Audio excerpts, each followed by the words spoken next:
definitely can confirm, altitude sickness is no joke. I have to drive more up here, but I'm not feeling good. There's no one next to us. That's the amazing thing also.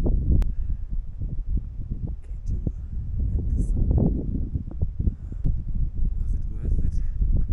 Fuck yeah, it was. Down there's the tent and the last bit we can see of K2. This beautiful place behind now. Downwards we go. Hopefully I will feel better then. Headache and exhaustion.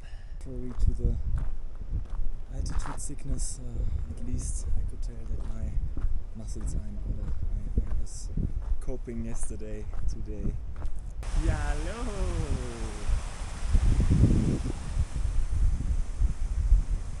Oh, I can't wait to not move my feet. I'm exhausted. This is Mascha Brun. We're in the hotel.